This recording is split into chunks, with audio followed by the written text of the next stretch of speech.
हर हर महादेव, जय भोलेनाथ। नमस्कार, मैं साधना पांडे मार्गदर्शन पे आपका स्वागत करती हूँ।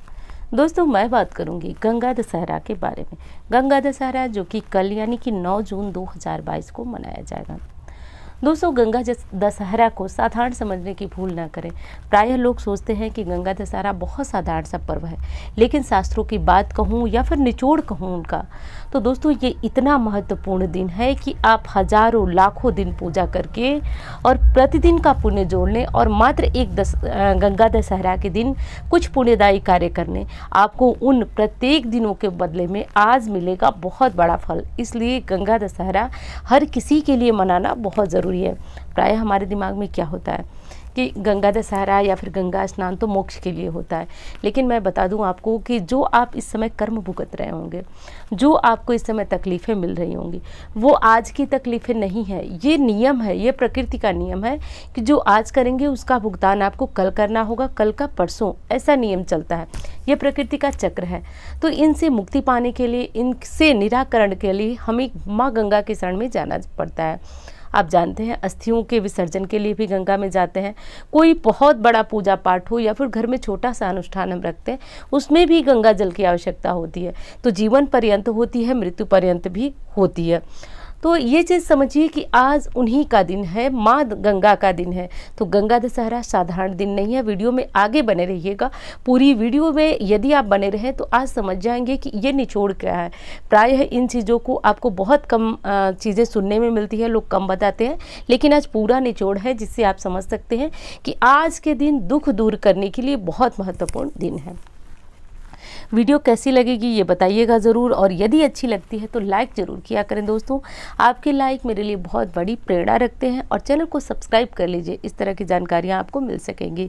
क्योंकि देखिए, जैसा कि समय के अनुसार वीडियो समय पे आई नहीं आई, थोड़ा सा पहले आई, तो यदि आपको नोटिफिकेशन पहुँचेगी तो आप समय से इन उपायों को कर पाएंगे। और मैं कहती हूँ कि कोई भी उपाय तभी फलदायी होता है जब आप समय से करते हैं। उसके बाद आप लगते हैं फ़ोन पे कहने और इस तरह की कि क्या करें, छूट गया, अब से कर लें क्या। तो समय का ध्यान रखिए। कल है, यानी कि कल 9 जून को गंगा दशहरा का पर्व मनाया जाएगा, तो ये चीज़ ध्यान रखिएगा। और दोस्तों, इंस्टा पे, फेसबुक पे मुझे फॉलो करना चाहते हैं तो हमारी आईडी यहाँ पे डिस्क्रिप्शन में आपको मिल जाएगी। हमारा नंबर है जिस पे कोई भी ज्योतिषीय परामर्श, कुंडली वगैरह दिखाना हो तो दिखा सकते हैं। अब बात करती हूँ दोस्तों कि गंगा दशहरा जो कि कल है, तो इतना महत्वपूर्ण क्यों है। एक चीज़ बता दूं मैं आपको कि पाप नाशनी गंगा कही जाती है। ध्यान दीजिएगा मेरी बातों को, पाप नाशनी गंगा कही जाती है। और हमें किसी का जो है कि पुत्र प्राप्ति नहीं हो रही है, किसी को संतान प्राप्ति नहीं हो रही है, किसी के पास धन नहीं है, किसी के पास कुछ नहीं है, तो मतलब कहा जाता है कि ये हमारे जो पूर्व जन्म के कर्म है या फिर इसी जन्म के कर्म जो हमने जाने अनजाने में कर दिया, उसका ये हमें फल मिल रहा है। उन फलों को समाप्त करके जीवन में कैसे आप पुण्य पाएंगे, उसके लिए ज़रूरी चीज़ है गंगा दशहरा, बहुत ज़्यादा ज़रूरी है। और यदि मुझे इस बात के लिए समय मिला होता तो मैं थोड़ा सा पहले आपको वीडियो ज़रूर दी होती, लेकिन समय नहीं मिला। फिर भी आप समय से हैं, क्योंकि एक दिन पूर्व आपको ये वीडियो मिल जाएगी। अब बात करती हूँ दोस्तों कि गंगा दशहरा के दिन एकदम सुबह आपको क्या करना है। देखिए, शास्त्रों का महत्व तो ये है कि आप गंगा दशहरा को किसी भी नदी में जाकर स्नान करें।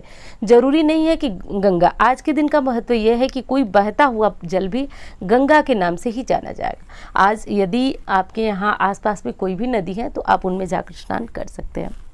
नहीं कर सकते हैं तो घर में, जैसे कि विधि मैं बताती हूँ, थोड़ा सा गंगा जल ले लीजिए बाल्टी में, और उसमें माँ गंगा का ध्यान कीजिए, साधारण जल मिलाइए, हर हर गंगे बोलते हुए आप स्नान कर लीजिए।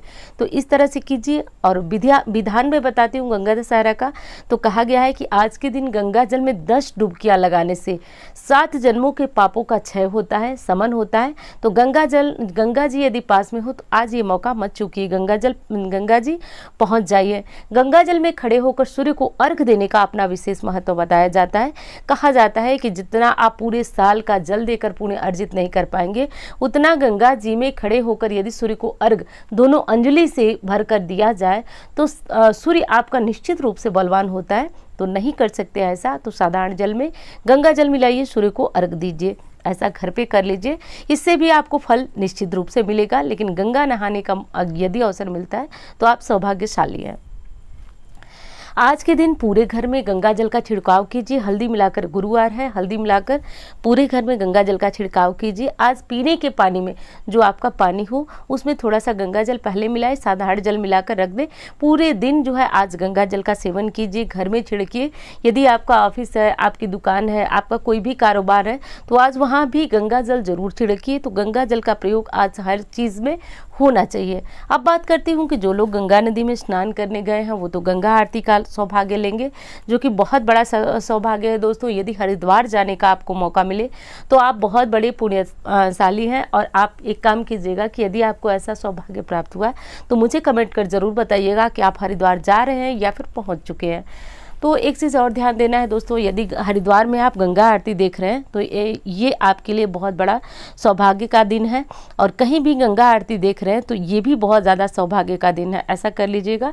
एक काम और करना है आपको कि आज गंगा जी में आप 10 दिए ज़रूर प्रवाहित करें। तो दिए कैसे प्रवाहित किए जाते हैं आप जानते हैं। तो ये होता है दीपदान। 10 दोने लेते हैं, उसमें दीपक जलाते हैं, ये गंगा नदी में प्रवाहित करते हैं। अब चूंकि समस्या है कि जो गंगा नदी में नहीं जा पा रहे वो कैसे दीपदान करें। आप क्या कीजिए, एक बड़ी सी परात ले लीजिए, बड़ा सा बर्तन, आप समझ रहे होंगे परात मैं किसी कह रहे हूँ।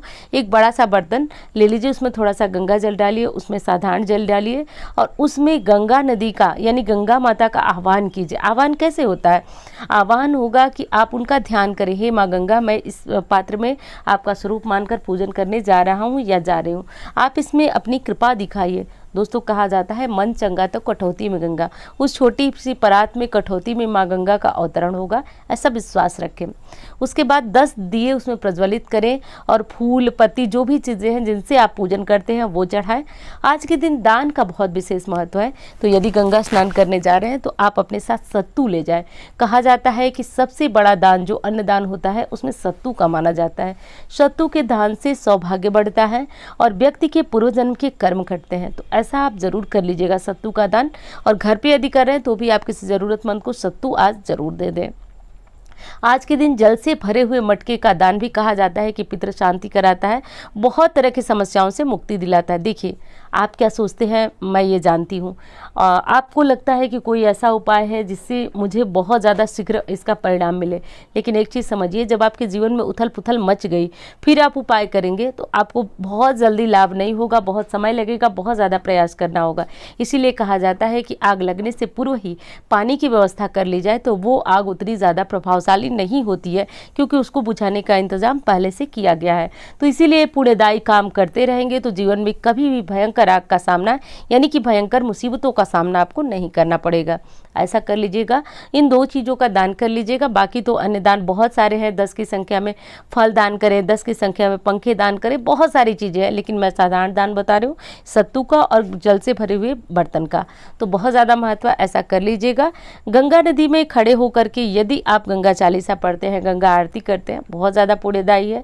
आज के दिन 10 डुबकी लगाने के साथ साथ आप एक काम और कीजिए कि वहाँ पे बैठे हुए गरीबों में जो भी आपकी क्षमता है उनको कुछ पैसे, कपड़े जो भी दे सकते हैं वो दान कीजिए। ऐसा कर लीजिए।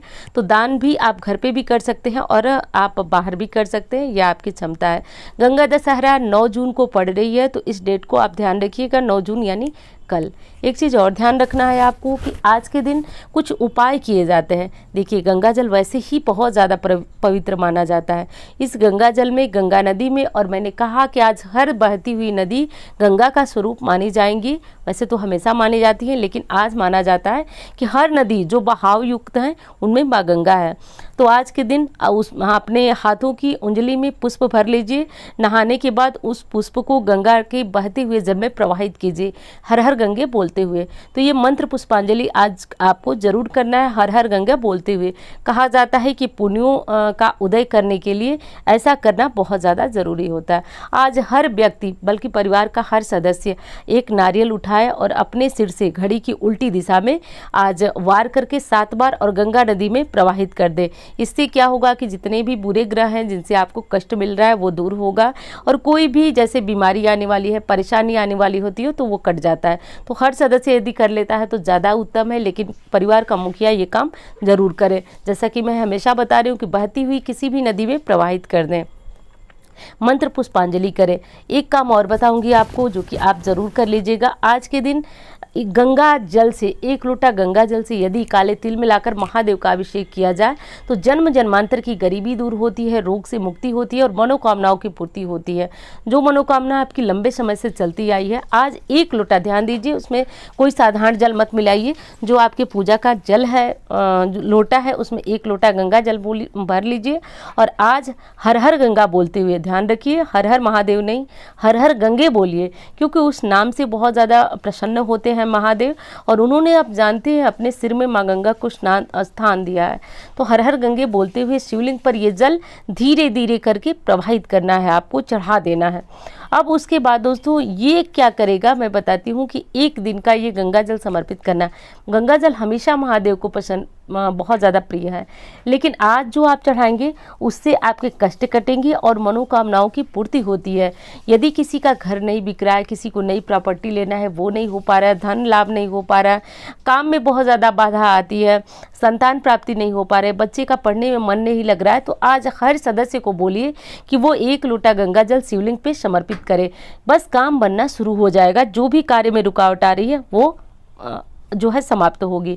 तो ये उपाय कर लीजिएगा, हर व्यक्ति को ये उपाय करना अत्यंत आवश्यक है, इसलिए कर लीजिएगा। घर में बड़े बुजुर्ग बूढ़े जो भी हैं, आज गंगा नदी में उन्हें स्नान करने का सौभाग्य मिले तो बहुत अच्छा, नहीं मिल पा रहा है तो आप एक काम कीजिए कि आप जो है घर में गंगा जल मिलाइए, पूरे परिवार को स्नान कराइए, पीने के पानी में गंगा जल मिलाइए, घर में गंगा जल छिड़किए। तो बस ये सारा काम कर लीजिए, देखिए काम कैसे बनना प्रारंभ हो जाता है। वीडियो कैसी लगी बताइएगा ज़रूर, अच्छी लगती है तो लाइक ज़रूर किया करें दोस्तों और चैनल को सब्सक्राइब कर लें, और यदि और अच्छी लगे तो किसी अन्य के साथ शेयर कर सकते हैं, क्योंकि उनके काम आएगा।